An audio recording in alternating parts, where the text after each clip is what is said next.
So we are live, and if anybody's been here immediately when we go live before, it takes me a second to, once we go live, to jump onto Facebook and tell it we're going live as well. All good. And make those connections. So share on my, sharing an event. Nope, share on my page. Next. So how is everyone today? We're going to give people a few minutes to join, and I'll give us a short introduction of what's coming up next.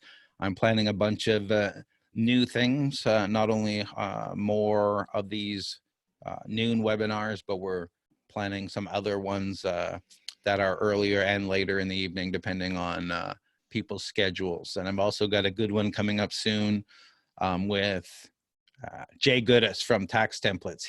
Jay's been working with the government on a number of things, and he's been analyzing the, come on, is this working? I'm getting errors here. I got a chat. Perfect. Hey. Cool. I don't know if the live is working, so I'm going to keep talking while I'm getting a little spinny thing here. So let me jump into participants. So how is everybody doing today? And while Facebook Live is trying to get its things going, I see we have a number of people here already. Fantastic. Thanks for joining us. So today we're talking about Life's a Pitch, crafting your story for the Corona era with Alex Gould, and we're going to get to him in just a minute. But I wanted to give a chance for people to log in to catch up with us and mention what we have upcoming. So Monday, we're doing sales for startups with Trevor Short. So how do you get that first big sale as a startup, you know, when you don't really have any relationships or any big sales or any client referrals? And how do you build on that to get the next one? So Trevor's going to take us through his process, and hopefully you'll learn a few things along the way. I'm bringing in Carrie Madigan, who's a search engine marketer that I've worked with several times, and we're going to be doing a Q&A on SEO. So if you have search engine optimization questions, or you just want to learn more, come on by and join us. And on Wednesday, Max Beaumont from Potato Chip Communications is coming in, doing a webinar on presentation skills for success. You know, even more so that we can't meet in person, we have to get our communication and our message across remotely, video, email, what have you. So come in and join us for the presentation skills for success with Max as he talks us through how do we get attention and breakthrough in this particular time. And speaking of that, we have Candace Huntley coming in to talk about influencer marketing during a pandemic. You know, life has changed for us. It's changed for influencers. How do you get them on, how do you approach them, and how do you get them on side to help promote what you're doing and your product? So if you're interested in that, join us on Thursday, April 9th at noon. We also got a bunch of other things coming up after that. Remember, Friday, April 10th is Easter weekend, so we won't be doing it on Friday or on Monday. But we have Kundan Joshi coming in on the Tuesday. We have Proxima Tech coming in on a Wednesday. I think Stuart Brown from PyCap Venture Partners is coming in on the Thursday. So it's going to be a action-filled bunch of events coming up, and you won't want to miss it. So without further ado, I'm going to stop sharing this. I don't think Facebook Live is working today. I'm still getting the spinny wheel here, so I'm going to stop that soon. And welcome, Alex. Thanks for joining us today. Hey, Craig. Thanks so much for having me. I'll share my screen here and get set up. Fabulous. And while you're doing that, how about telling us a little bit about you and Long Story Short? Absolutely. So I'm the managing director of Long Story Short. We're a full-service creative agency dedicated to helping startups with their sales and marketing efforts. So we do everything from brand strategy through to design, copywriting, web, video, investor presentations. We're official creative partner for the team at TorontoStarts here in Toronto. Work closely with companies at WeWork, Mars, 111 to ultimately help them tell better stories, grow their business. We're 35 clients across 10 countries and counting today. I'm really looking forward to talking to everyone today about how to craft stories for this new era that we've entered into. Fabulous. So why don't we jump right into it and before we jump right into it, I wanted to let everybody know that I'll be monitoring the chat room while we're chatting. And if you have any questions, feel free to ask them open up the Q&A window and ask them. And Alex will answer them if it's appropriate, or answer them at the end. So let us know. Don't be afraid to ask questions, depending on where you fit in this situation, because you might want to figure out how this applies to you. So over to you, Cool. Alex. That sounds great. Everything's up on screen here, Craig. We're live and clear. Looks great. Beautiful. All right. So as I mentioned, I'm Alex, storyteller, marketer, designer. I've been in the marketing space for about just over 12 years now. 5 of those years were split between London, England, and New York. And I spent half my career working with the big guys and helping companies like MasterCard, Foot Locker, AB InBev, Pepsi develop global, pan-European, North American marketing campaigns before I actually made the move over to the startup scene. And now today I spend my time with my team dedicated to really helping startups and scale-ups tell better stories. As I mentioned, we're official creative partner for Techstars, and we're closely with the PropTech Accelerator. We've done a lot of work with the companies in WeWork Labs and 111, all the way through to 35 different companies across 10 countries globally. In terms of what we're going to talk about today, well, one, I think we're going to look at where we start and kind of where the world is and kind of what's happened to date. We're going to look at some of the brands and consumers and how brands and companies have actually started to respond and how consumers are responding to this new age that we've entered. We'll look at your audience and how their needs have potentially evolved, and then start to talk about how we can address these needs, look at the marketing mix, and then how this can be used to inform your pitch and ultimately your tone and behavior as we start to move forward. Okay. So again, I think it goes without saying the world's changed. Again, I think where we were today versus where we were 4 weeks ago, with everyone on lockdown and for the foreseeable future, we're going to be, again, we need to go about thinking about how we need to change our story and how we're positioning our companies. And again, I think it goes without saying the story you were telling 4 weeks ago likely isn't relevant in this new era that we've entered into. You really need to start thinking about your positioning, your audience, and how people's needs have changed and how they're going to go about purchasing that today. There's a recent Kantar study that came out about a week ago that said, one, with regards to brands, 78% of consumers believe brands should be helping them now in their daily lives. So again, they're really looking for companies to go out of the way and help them through this difficult time that we've now entered into. 75% say brands should inform people of what they're doing. So again, keeping them aware of the initiatives and efforts that they're making. Majority think that companies should not exploit the situation. So again, this is a new era for everybody, and I think we're all trying to figure it out. For one thing, we don't want to take advantage of people in the current situation. We've seen issues in the news about price gouging and hoarding. This is not the time for companies to go out there. If anything, it's a great opportunity for companies to be empathetic and really help consumers with where they are today. And then lastly, we need to be careful in terms of the tone and how we're going about it. 41% of people think companies should really be avoiding humor at this time. So it's that fine line of staying true to your brand. We'll approach that. We'll get into this a bit further. So I think, again, as companies, we're sitting here going, what do we do and how do we act? Especially if you're a startup or scale up, you're really trying to figure out how to navigate this new landscape. A lot of companies have been either, again, are working from home, have had to lay staff off, are trying to figure out if they still have a role in consumers' lives, or starting to actually think about how they need to pivot their business moving forward. And so again, I think, one, we need to think about where we want to start, especially from a marketing standpoint. So we really need to, one, stop and evaluate what we're currently doing. We need to think about how our audience needs are evolving. And two, not just focus on the comms and messaging but the whole marketing mix. We're seeing a lot of companies today really kind of focus on their messaging and not necessarily thinking about some of the other elements of the marketing mix that we can leverage. I'll talk about that in a bit more detail here shortly. Lastly, we really need to start adding value with our messaging and marketing efforts that we put forward in this new age to really address the new pain points and needs that have emerged with our consumers and the companies that we're targeting. Okay. So first up, where are we currently? Well, it's interesting. So I think we need to stop and do a bit of an audit as businesses in terms of what we're currently doing and where we're at. So one, I'd recommend everyone start by looking at your existing marketing or messaging. Is it inappropriate? Is it potentially tone deaf? Are your cold emails and the outreach that you're doing from a B2B standpoint still relevant? It's interesting. I woke up this morning and checked Instagram, and this was an ad for a startup here in Toronto saying, be your own boss, register your business for less. it's a bit of a tone deaf email and kind of ad in terms of given the current landscape and situation that we're in.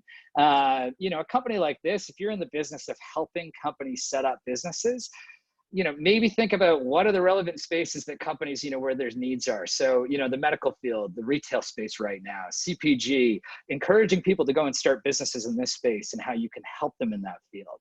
Or maybe looking at tailoring your communication around companies who have just started a business and now they're in this almost recession era where we're going, what should we be doing? Right? How can you help them? So I think just little things like this and ads show that you're aware of the situation, you're conscious of what's going on in the world, and starting to tailor your messaging towards that current situation and how you can help. Are you listening to your computers? Are you listening to your customers?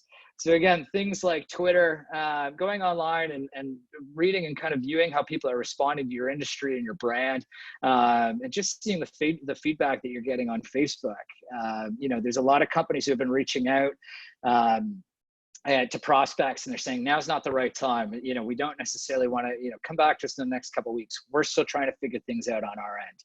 So making sure that you're listening to your customers right now is a great time to figure out your messaging and how to tailor it, but being conscious of that. Have you thought about your customers, what they're going through? How have their needs changed, right? Have you really stepped back to think about what's going on in the world? What's happening with your consumers? Where do they stand financially? What are they doing? What are their new routines and lives look like? And how does your product or service or SaaS-based business actually fit into that new role that they've got, or the needs that they have now that the world's potentially changed a bit? And ultimately, have you evaluated and switched up your media spend? Again, if I was everybody out there, I'm sure there were a lot of dollars that were allocated to events lined up for this year. You were thinking about conferences and trade shows that you were going to be attending.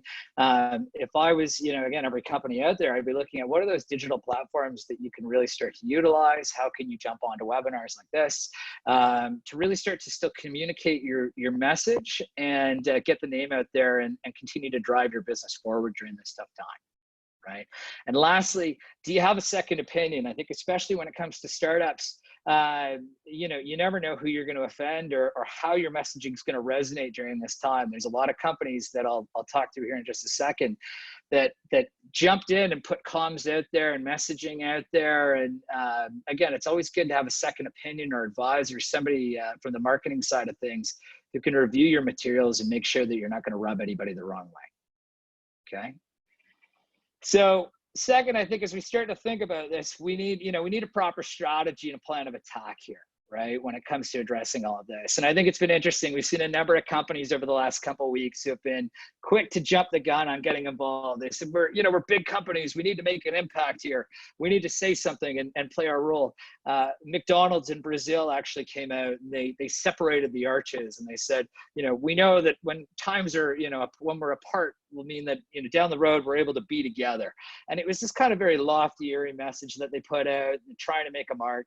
Adidas came out and said, we're keeping our stores open. We're not closing down. We're here for we're here for our consumers, and we want to be there, have doors open. And Brewdog in the UK, a popular brewer, came in and said, we're going to start making hand sanitizer. And unfortunately, again, the way they went about it was more on the commercial side of things. They put profit before people and almost used it as a marketing activity to try and drive profits on behalf of their brand. And consumers and the companies out there, as consumers, we take note of this, right? And it ultimately rubs us the wrong way if it comes off disingenuine, or we don't necessarily buy into these brands doing things for the right thing or really adding value. McDonald's, you can see right here, this initiative came off as much more of an award or ad grab than it did in terms of actually helping people at the end of the day. Adidas kind of woke up to what they were doing and said, right, we need to put our people first and again, reserve profits and kind of put our business on the backbone, value our customers. And same deal with Brewdog. Again, it was a case of, are you promoting this for the sake of making money? Or are you actually trying to help and get out there to help people out, right? So our efforts at the end of the day as businesses, we really need to feel genuine and add value to what we're doing. We need to be empathetic. I can't stress that enough. And ultimately really look at making better use of the marketing mix. A lot of the companies, again, have focused a lot of their time on messaging. And it's more than that. As companies, we need to think about price, promotion, place, and our product and how it fits into this new world where we've netted out. Okay. So the companies that are doing it right are, one, staying true to their core brand values while supporting health and government messaging. So, you look at Nike, IKEA, even Volvo, they're taking their core values, they're taking those health and government messaging, and they're presenting it in a very professional, premium way that really resonates, and it's done well. At the same time, other companies that are out there, companies like Uber Eats or Tech Savvy, even recently this past week, I saw this, just thinking about the other parts of their business and how they can really help make a difference and add value to their customers during this time. So Uber Eats coming in and saying, we're waiving all of our delivery fees and we're going to provide discounts. We want to keep our riders employed. We want to keep profits coming in we want to help the drivers and people that are responsible for driving our business. We want to make sure that people are being fed and that these restaurants that we have here in the city are being kept open. Tech Savvy at the same time coming out and saying, right, we know that now is a time that you need to keep in touch with the people you care most about. You're isolated and you're locked off.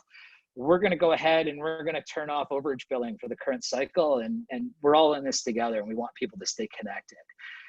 This is interesting, to see Tech Savvy do this versus the likes of Bell and Rogers, who have kept rather quiet. They've come out with a few different initiatives, but haven't necessarily really tried to make a difference at this point. So nice to see some of these smaller businesses here in Toronto making that impact. And so I think, again, we can really start by looking at our customers and understanding how their needs have shifted to really start to add value, make an impact. So one, I think we really need to start by looking at our customers. Do we need to define or redefine who our customers are and who we're going after? So one, who are they? Has this changed in the last 4 weeks? Do we have new customers, based on the given cycle and kind of how the world's changed? If we had a retail shop or if we're out in the market, do our customers now, are we completely online? So who are they? Where's the best opportunity within the market with our customers, right? And ultimately, what motivates them now? What are their pain points and what's driving them? Where do they live? How much time are they spending at home, and how has their life changed from a routine standpoint? And ultimately, where do they stand financially, right? Are we going to be, is your product deemed discretionary, kind of disposable, is your offering kind of above and beyond what people can afford right now? Is it seen as a luxury good? And how do we actually pivot that to make sure that it's still a need for it, it's still a top priority for customers at the end of the day? And so we can start by really going it back to, Maslow's hierarchy of needs and starting to map out where our customers fall in this new landscape. So again, from a self-actualization standpoint, people's productivity, their creativity has been affected. The idea of experience is now completely shifted. From a self-esteem standpoint, we're missing that sense of community, confidence, achievement. From a love and belonging standpoint, we're missing friends and family and that intimacy that we once had. We're now isolated. So there's a whole series of needs that have emerged. And so we can start to think about that both from a B2C standpoint. And I recommend companies do this in terms of starting to really think about your customer and what are those big pain points that they have in this new world off of those 5 needs. Things like loneliness, anxiety, they're working out of their home office. They're still looking for sustainability and entertainment to be a core part of their lives. Same from a B2B standpoint. So again, you've got a lot of companies out there that are looking to drive efficiencies and cost savings with their business. They still need to deliver strong ROI. They're juggling multiple jobs now. They still need to be innovative. So how can we start to address those with the products that we've got? And so what we can start to do is we can actually start to, one, establish our new needs, to think about our offering and how it could be applied to those different needs. And then ultimately how we could address them. And then using the marketing mix, actually create that value that we're looking for. So, when it comes to something like employment, obviously there's been huge job loss. If we're a video conferencing tool, can we set up virtual interviews that are free for the next 3 months and go out to companies to start to broker that agreement? There was a great initiative that I saw earlier this week from a B2B standpoint with a 3D printing company in Kitchener-Waterloo that basically, they were focused on education initially. They're now producing medical face shields for hospitals across Canada. And they're giving them at cost. They're actually providing a discount, and they've been able to employ 50 to 60 new staff as of today to help drive that initiative forward. So again, a great kind of repurposing, repositioning of their business given this new time. And then really starting to utilize things like online ads, content, and PR to drive awareness for these initiatives and how they're coming to life. Okay. So again, I think, I'd really challenge everybody to really utilize the marketing mix and add value, not just think about the messaging and how they're going to get out, right? What are the things that they can do as a business, starting with from a product standpoint? What are those relevant benefits? Do you need to pivot as a company in terms of tailoring your offering? Can you apply what you do to fields that are in demand right now? So again, is there something you can do for medical or retail or the CPG companies where their business is actually flourishing? Is there a new need or audience that's emerged for your products? So really go back to the drawing board and start to think about these things. From a price standpoint, you need to lower your prices. Don't be jacking up prices based on demand. Where does your price sit given the current market, right? Place, how does your offering come to life online? Are you delivering right to the door now? And then lastly, things like promotion. What can you offer to incentivize consumers and ultimately help them? Can you provide discounts for medical staff, retailers? Can you provide free counseling advice, discounted rates? What are those things that you can offer right now to help make your customers' lives easier? And ultimately, we can start to incorporate this with our pitch and our new biz strategy. So again, I think it goes without saying it's a horrible time to go out and have to pitch, right? There's been a lot of companies and clients that I've spoken to over the last week that aren't necessarily open to hearing pitches right now, or wanting to buy, especially if you're a SaaS-based business. There's never been a harder time, especially trying to get people to sign on for a year commitment to your platform. What I'd advise is it's a marathon at the end of the day when it comes to sales. It's not a sprint, right? So it's a great time to establish new connections and relationships. And people, again, have a bit more downtime, and they should be a bit more willing to take a phone call in terms of how you position your messaging. Just make sure that you're considerate and empathetic. So right now should really be about wanting to set up those meetings, make those connections, and reach out to people to start those conversations.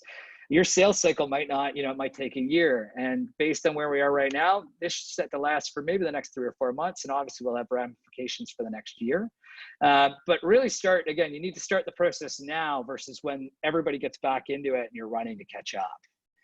And emails, especially are the best way to really start, above and beyond leveraging those personal connections. So really run through your LinkedIn to see if there is anybody that could introduce you to a potential prospect or contact. And then 2, really rely on email right now to start those conversations. And from a cold email outbound strategy, 1, the goal here is to try and start a conversation, not overwhelm your prospect. 2, you got to get rid of mass emails and cold outreach. It didn't work before all of this kicked off. It definitely doesn't work right now. Anybody you're reaching out to, it should be personalized and heavily tailored towards that person. 3, again, as I said, personalize your emails to win. And 4, do your research. So what's happening with these companies right now that you're reaching out to from a B2B standpoint? Have they just gone through layoffs? Maybe not the best time to reach out. Give them a week or 2. What drives your prospects? Again, goes back to those needs that we talked about. And are you approaching the right person, right? Is the person that you're reaching out to really going to care about what you're trying to sell them? Or are they just going to hit the delete button at the end of the day? And ultimately, your emails need to, 1, focus on you can help and benefit your prospects.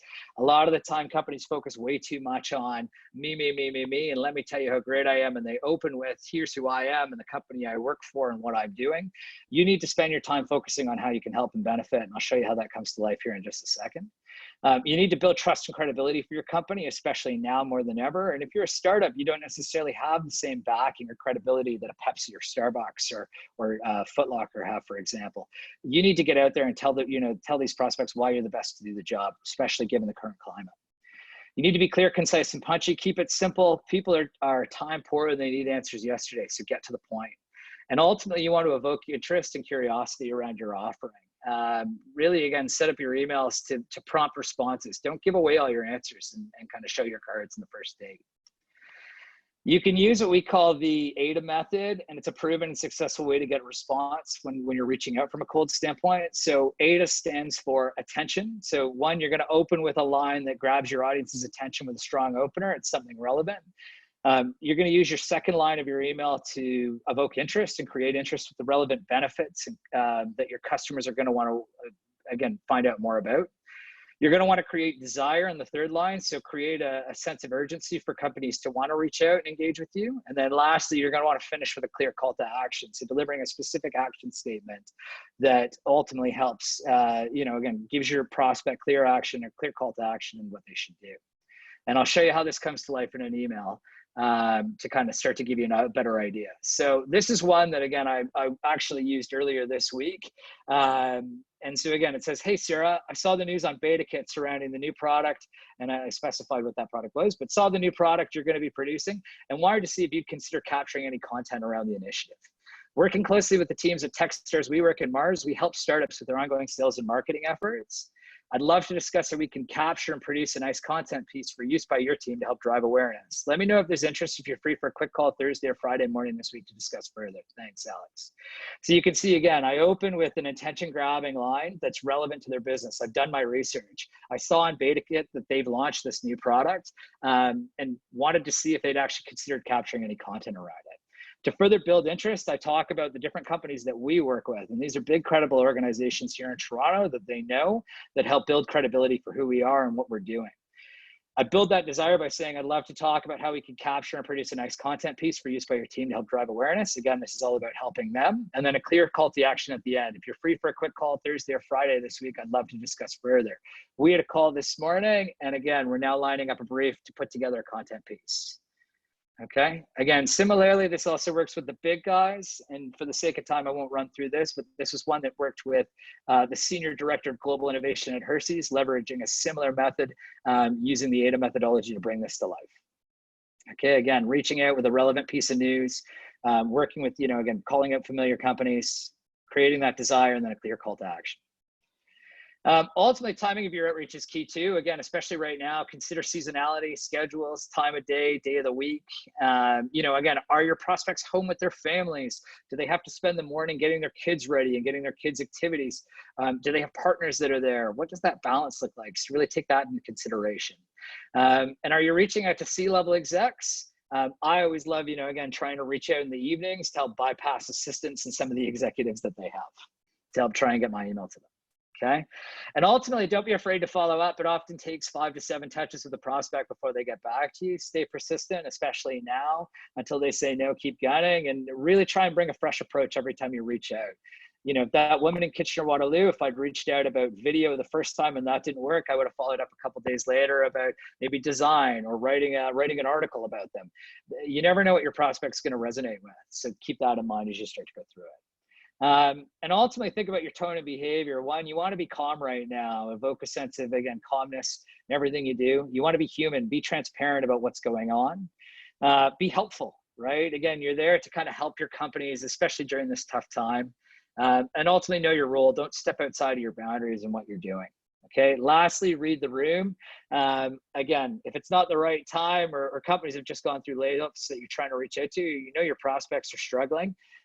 Keep that in mind for when you're reaching out and how you're approaching your sales cycle. Okay. Ultimately, now's the time to be empathetic and add value.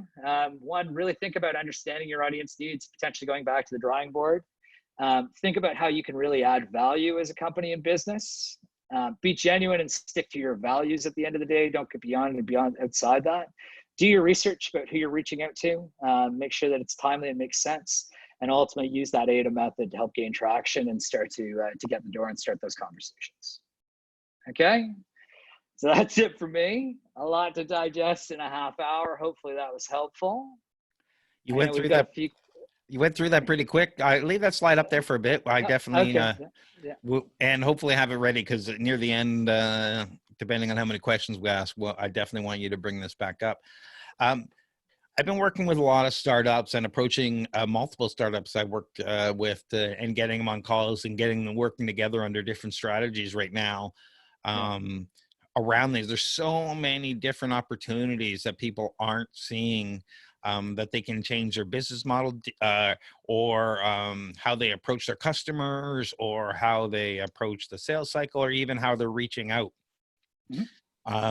And people need all sorts of advice and help. I think someone like yourself and myself who work with all sorts of different startups, we have, by nature of working with many different startups, creativity and a view on things that if you're just working on one startup, you just don't have. Yeah, no, definitely. Well, and again, I think Craig, the big thing right now is there are so many companies that just say, oh, we'll wait this out, we'll weather it, we'll see what happens. I think now is just such a great time where traditionally throughout the year, I mean, we find with a lot of our clients, they don't have a chance to think about their brand strategy or their messaging. They run with what they've got because they're focused on building their platform or client priorities, client needs, customer needs. So I think given the current landscape and the fact that people are they've got a bit more time right now, they can actually step back and think about their business.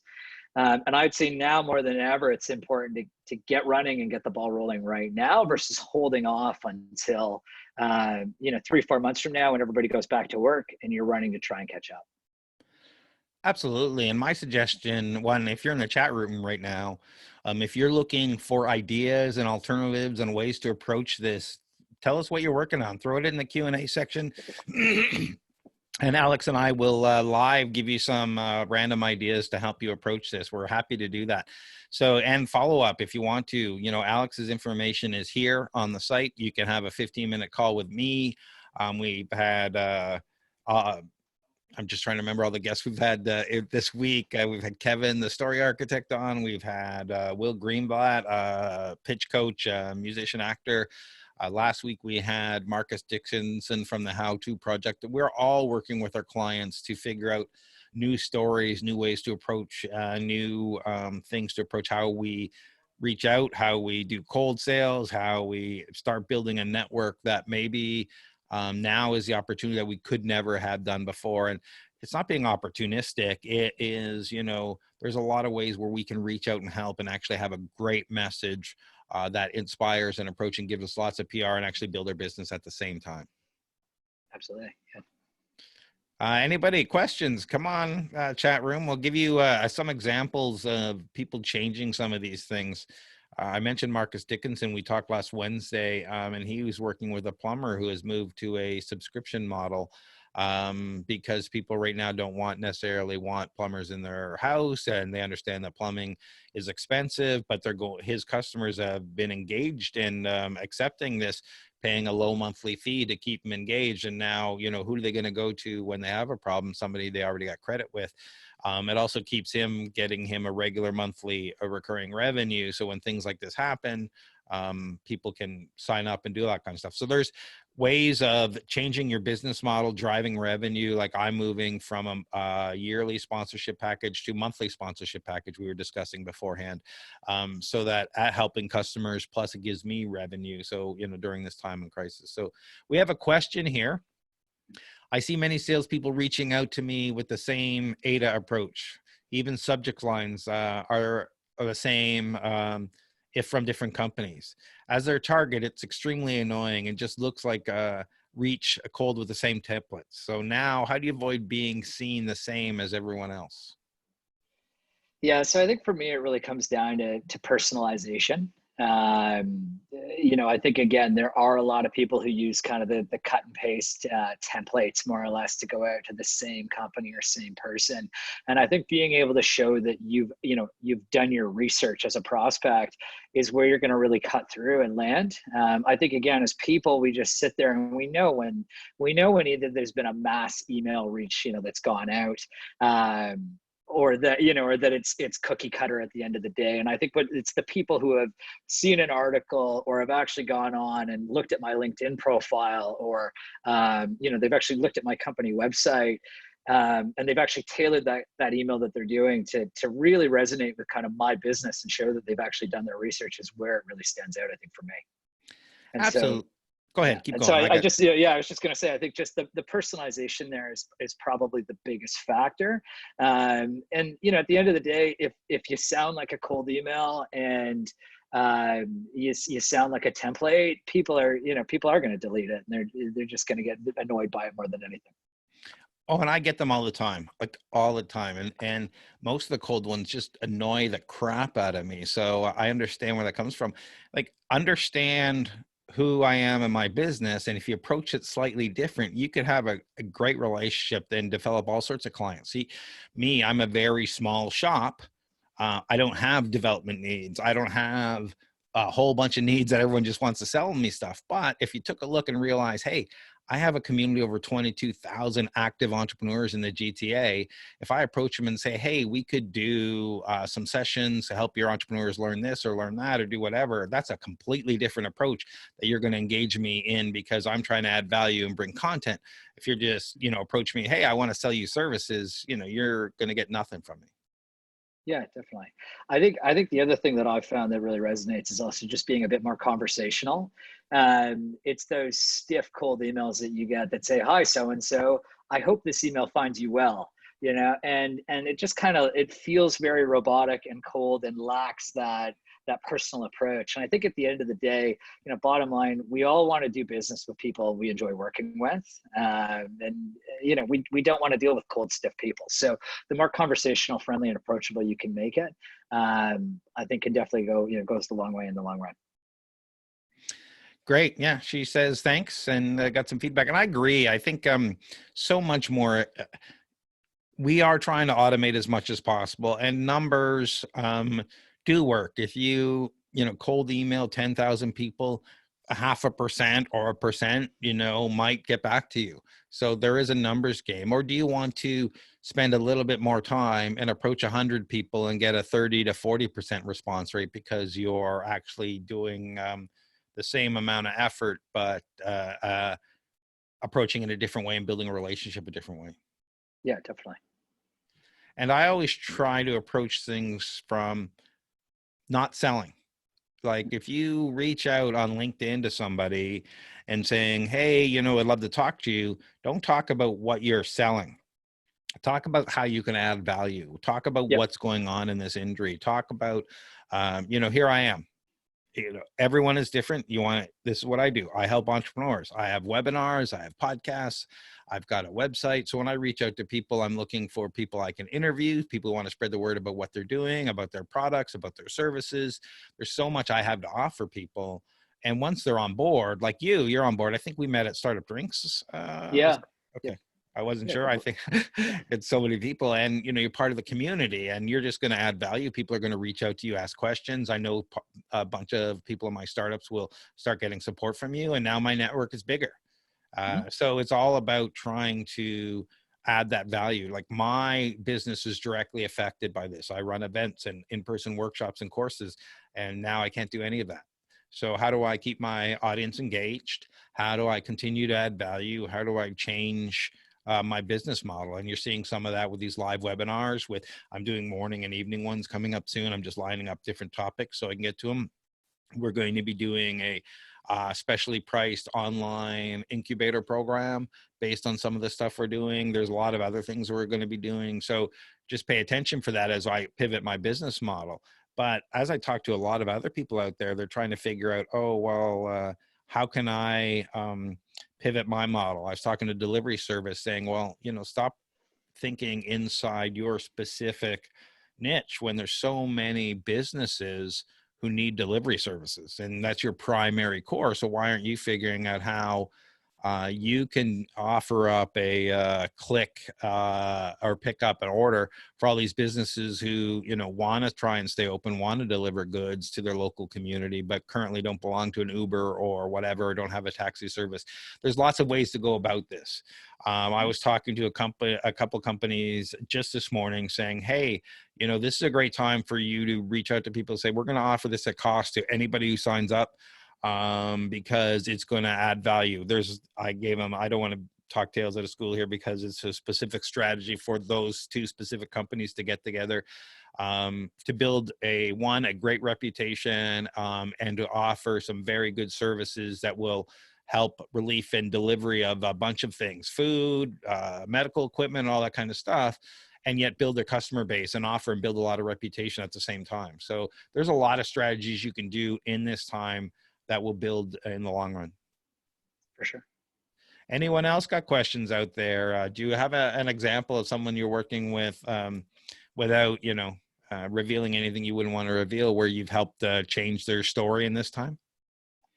Yeah, I mean, we're working with a new startup right now that's just in the midst of setting up their business. And so this was kind of interesting because One, they were blank state when they came to us. They said we need a company name, we need our brand strategy established, we need an investor presentation put together, and that was, we started that project about 6 weeks ago, and then everything hit, and now we're starting to figure out what is that right story that we want to tell. So I think especially, because these guys are early days getting ready to go out to investors, starting to think about, one, being able to show that they're recession proof, and that the company that they are launching in the next year, 2 years it's got viability, and it's, there's a high likelihood of of being successful. It will be able to weather the storm that's going to be going on with the economy.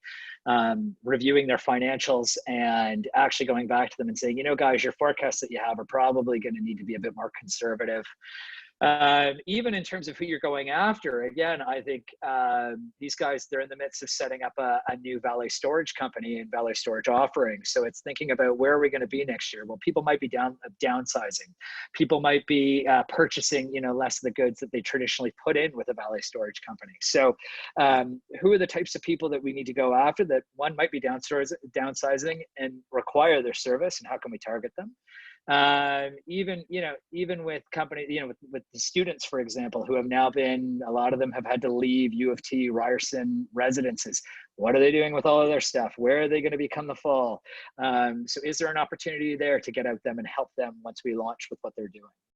So just starting to, again, think about everything from needs through to even the story that we're telling from a fundraising standpoint. And again, I feel for anybody that's trying to go out and raise money. And I think, again, it's focusing also on the fact that, by the time they hopefully launch these companies in the next year and a half, people are starting to spend a bit more. We're starting to get things back to normal. We'll probably be in a bit of a recession, but hopefully be in a better time than we are right now, where stores have closed up and the wheels are starting to get back on track a bit. Oh, Craig, you're muted there. Yeah, the window popped up, said, "Hey, you're muted." Yeah. I'm hoping that people follow the isolation order. I know a lot of people think, hey, I'm invulnerable or whatnot, but really at this point, I'm less concerned, even though I should be, about the medical situation. And I'm really concerned about the economy. I mean, the medical situation, there's nothing personally I can do about it except self-isolation and all that kind of stuff. But if, stop thinking about, hey, if I'm not worried about getting sick, start thinking about, if I stay home, then the economy can open up in 3 weeks. Yeah. That's all. Like, we can all go back to work and start moving along. And that's kind of where I'm thinking about it, rather than, I've been pretty much home since March 12th. And, the longer this carries on, and my concern becomes, is that people have been self-isolating for a long time. They're going to start doing something stupid because they're going crazy. So the more we do this, the better. But during this time, there's all sorts of opportunities. Historical traction doesn't matter as much now because things have changed. You can approach VCs on, now is the time, now is a great time, where they're always looking for the merger of technology and circumstances and the economy and the world, and look at COVID-19 and everything that's changing. This is a great time where new startups and some old startups will really do well. And there's investment opportunities here. Big time. Well, and I think even with the investors now, it's just a great time for companies to say, look, we get that you might not be funding, or you're waiting to see where things net out, but would just love feedback on our deck, or kind of how we're presenting ourselves, or kind of our offering, and what your thoughts are, especially for the next 12 to 18 months, in terms of things we should be thinking about when, as we go into this next round, or launch this business, and how we should be tailoring our offering. Yeah. And I mean, if you need help, there's lots of people in the community. We have a Slack group where we welcome everybody to jump on board. If you're looking for that, go to TorontoStarts.com. The link's on the main page. You can jump in and start communicating with everybody. You can contact Alex here at longstoryshort.co.com, or email him. You can get on the phone and get some advice and get some help to get you moving. Some people, they're listening to too much news. They're getting their heads stuck in a certain space, and they can't think outside the box. And talking to someone like you, someone like me, so other people in the community will give them all sorts of ideas and actually get those wheels going again. So if you're stuck right now and you don't know what to do, reach out. The community's here to help. For sure. So thank you very much, Alex, for being online with us today. Sorry, my throat is going for some reason. Do you have any parting words for our audience? No, I think just, I think overall, just to try and be empathetic right now. Everybody's trying to figure out how to do business and how they can keep the lights on, especially in the next 3 to 4 months. Be patient, be calm, and be helpful, if anything, right?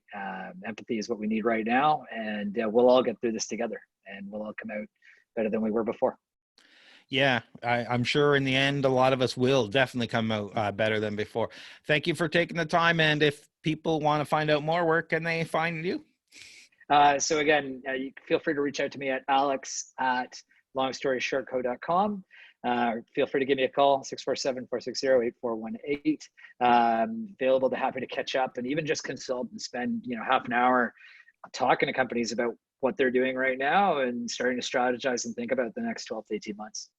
Yeah, exactly. Everyone needs a little help. So find your community and your mentors, whether it's Alex or myself or any other people, but get the support you need so you can keep moving forward. Thanks again for taking the time, everyone, and we'll see you on Monday. Thanks a lot, Craig. Appreciate it. Thanks, everybody.